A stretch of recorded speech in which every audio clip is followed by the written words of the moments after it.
Welcome to the Tech Matchmaker, the show where contact center challenges meet their perfect tech match. I'm your host, Gina Gibson, and in just 15 minutes, we serve up the smartest, coolest innovations shaking up the contact center industry. Whether you're searching for your next solution or just love staying ahead of the curve, we've got the insights to keep you in the know. Let's dive in and discover what's next. I promise you, it's going to be fun.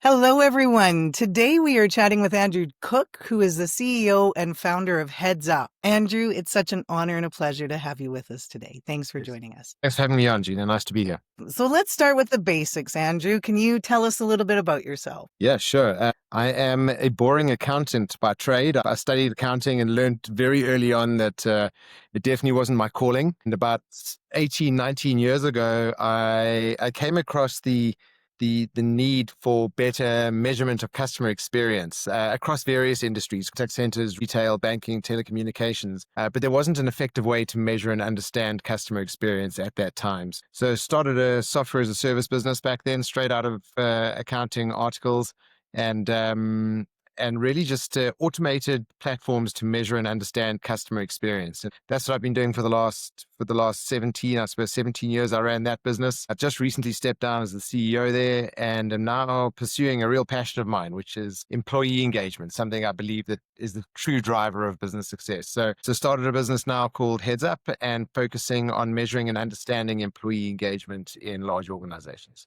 And I want you to give us your elevator pitch on HeadsUp, but I have to say I've never knew about your accounting background, and I never would peg you for an accountant at all. I try and keep that quiet. I'd rather tell many other stories at the bar. Can you give us your elevator pitch for HeadsUp, Andrew? You mentioned employee engagement. Talk to us a little bit about what the HeadsUp does. Yeah, so for sure. HeadsUp is a workplace engagement platform. It helps companies understand and improve and then also predict employee engagement in real time. It combines AI-powered pulse surveys, predictive analytics, and personalized learning to uncover what's really going on with the people on the ground before it becomes a problem to organizations. Our major focus is we're trying to help companies reduce attrition, improve team performance, and build stronger cultures. HeadsUp puts employee engagement on rails so that leaders know where to focus and what to do next. It's really what we do as an organization.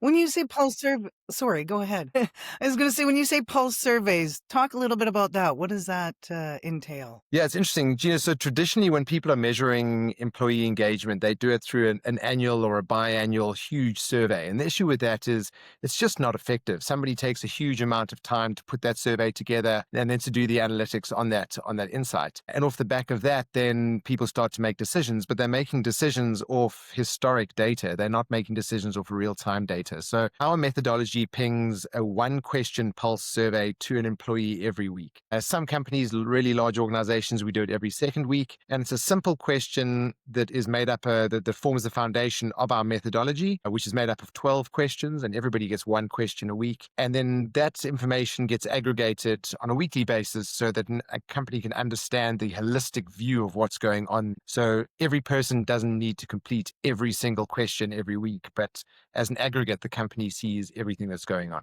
I love that. You mentioned, the attrition and everything. What are the core elements for effective employee engagement strategies? So if our listeners are saying, okay, well, I think I'm effectively engaging my employee, what would that look like from a HeadsUp perspective? Yeah, I think the first thing is, Gina, is people make a lot of assumptions when it comes to employee engagement and what the real drivers are around employee engagement. So I think having an effective listening strategy in place, one that harnesses the voice of the employee, but then also looks at operational data. What is absenteeism looking like in the organization? What is attrition looking like in the organization? What demographics and biographic factors are more likely to contribute towards an engaged person in your work environment? And those are the sort of things where I think people get quite superficial about it. And they just say, my employee net promoter score is X, or I'm relatively comfortable with the level of attrition in my business. There's so many other things that should be considered. And I think just in the world of AI now, it's so easy, or there's so much ability for you to be able to capture all of the relevant data at once and make informed decisions on it. So it's not just about listening. It's not just about understanding operational data. It's about taking all of these elements of your culture and your business into consideration as a unique entity and making decisions off the back of that.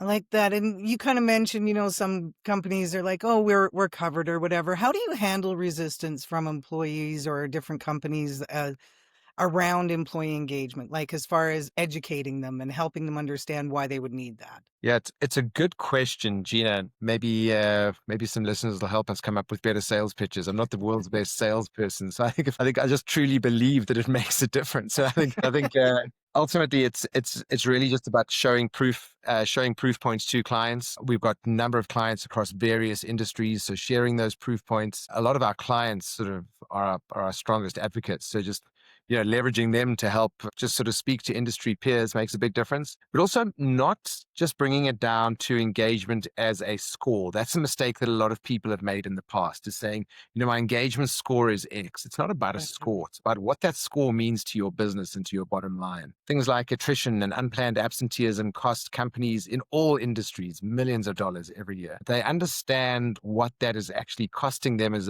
a business, and what a simple percent reduction in that is going to lead to, a bottom line impact. It starts to make a difference when you're not just talking about a smiley face or an unhappy face in the contact center seat or on the retail floor. Love it. And what would you say, Andrew, sets your heads up product apart from your competitors? What's your competitive advantage? Yeah, so I think the big difference of ours is that we combine a number of data sets to put into an AI model. So as I say, we're not just looking at a survey result. A lot of companies out there are saying, let's just measure your employee engagement with a survey or a piece of feedback. That's great. And there are a lot of them have got amazing methodologies. But the fact that we're bringing in operational data, we're bringing in biographical data, we bring in information just out of interest, for some of our retail organizations and our contact centers, things like number of dependents, distance that an employee works from home. Those are factors, educational level. Those are factors that are contributing towards the likelihood of somebody to be engaged or disengaged. It's not just about a question that they're asking. And then also using advanced mathematical approaches to understand what is really driving the engagement. So it's not always just question with the lowest score. For sure, everybody gets a very low burnout score. That doesn't matter where you measure that. Everybody's going to give burnout scores as being low. But that doesn't necessarily mean that burnout is the biggest driver of low engagement in your organization. And our system is able to bubble the right elements up to the top, whether it be leadership's style, whether it be the way you're recruiting for your organization. There's so many elements in a employee journey that could be impacting how likely they are to be engaged. And HeadsUp considers all of that. We're not just taking a point in time or taking one data point into consideration. And I think the whole, how employee engagement has evolved over the years, to your point, it was just this one single snapshot of a point in time. Now we're measuring it on a weekly basis.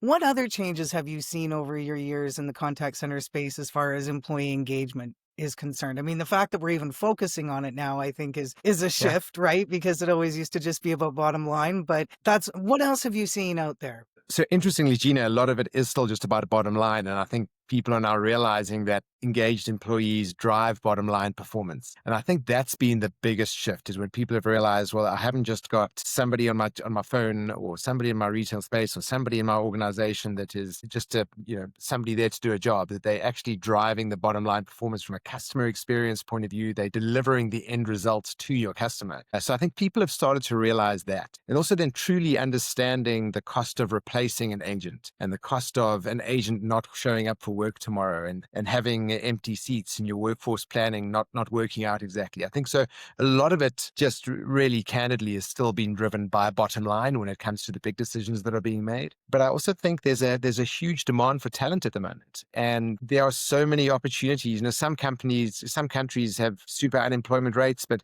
in most developed markets at the moment, the unemployment rates are exceptionally low. So the demand, or the real sort of need to attract and retain top talent, is growing. And also this whole small world syndrome that we're living in now too, where I can be employing somebody from any continent in the world because of connectivity from home, and people being able to do a job from anywhere. So suddenly your rush and need for talent is not just coming from your hometown, it's coming from a city 4 or 5 countries away from you. So that need to deliver great experiences and working opportunities for that top talent is really driving this too. That's excellent. Can you share a success story with us, Andrew, from one of your clients that's used HeadsUp? Yeah, absolutely. Let me use a contact center example. Obviously, we I think that's relevant. So the contact center, it was a big BPO that's been using us for about just under 2 years now. Their attrition rate across the various sites, they had a number of sites across Asia, across Africa, and then sort of Central America. And their attrition rate was exceptionally high, sort of on average about 80, just over 80% a year. And that was costing the company millions and millions of dollars in recruitment, skilling, testing periods, and they had a huge issue with early absenteeism. So, early churn. So churn within the first sort of 30 to 90 days of employment, which is the worst time to start losing employees. You've just invested in it. And we implemented HeadsUp through getting immediate real-time feedback during onboarding, but then also starting to understand biographic and demographic information as to what types of employees were at highest risk of attrition in the early days. They ended up changing some leadership approaches, which was very interesting because a lot of companies don't have the ability to self-reflect that way. So that was great. And then they also looked at where and how they were recruiting and the makeup and the sort of profile of the person that they were recruiting. And they ended up changing that recruitment process too. The early attrition rate within the first 18 months reduced by just under 19%. And over the entire period of 2 years, it reduced by 12.5% for the entire sort of state. If you just convert that to anybody who understands the cost of replacing an agent in a contact center, you run those numbers, it was an unbelievable success. Absolutely. Yeah. That's fantastic. And now, Andrew, you're a little bit of a serial entrepreneur. And so I love asking founders the whole time machine question, like if you could go back in time and give yourself one piece of advice when starting either your first company or this company, what would it be? Surround yourself by the best possible people you can find as early as possible. I think in the early days, I thought I could do everything myself. And I thought there was nobody who could sell better than me, who could design product better than me, who could engage a client better than me, run the taxes. And I just realized over time, and as I started to mature and I suppose become less egocentric, that is absolutely not the case. And there are unbelievable people out there that find the jobs that you don't love doing unbelievably fun and interesting. And if I could have surrounded myself with more of those people early on, I think my trajectory would have been smoother. Excellent. I so appreciate that. And just to wrap things up, Andrew, I've always been a fan of James Lipton. So to end the podcast, we do a little bit of rapid fire. So what is your favorite word? Favorite word? Now you're going to tell me rapid fire on favorite word. I say fight. It's strange. Maybe we can get to that. What's your least favorite word? Mediocre. What excites you the most? Friends. And Andrew, if somebody wants more information about HeadsUp, who should they reach out to? Gina, I think it's best if they go straight to you. They can obviously find our website and go and have a look at the website, headsup.co. But I think it would be best if they come through you and we can set up time to meet with them together. Excellent. Andrew, thank you so much for joining us and sharing about HeadsUp with us and your amazing success stories around attrition. It's always a pleasure to see you, and I appreciate it very much. So good to see you too, Gina. Thanks for having me on.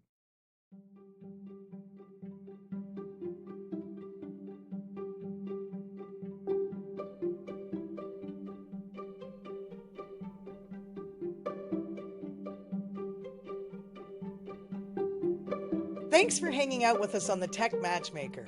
I hope today's spotlight sparks some fresh ideas and real solutions for your contact center. Want to dive deeper into the tech we featured? Hit up the show notes for all the links and extras, and be sure to subscribe so you never miss an episode. And if there's a challenge you want us to tackle, don't be shy, reach out. I'll catch you soon with more innovation, more use cases, and more ways to keep your business moving forward. Stay curious, stay bold, and keep exploring what's next.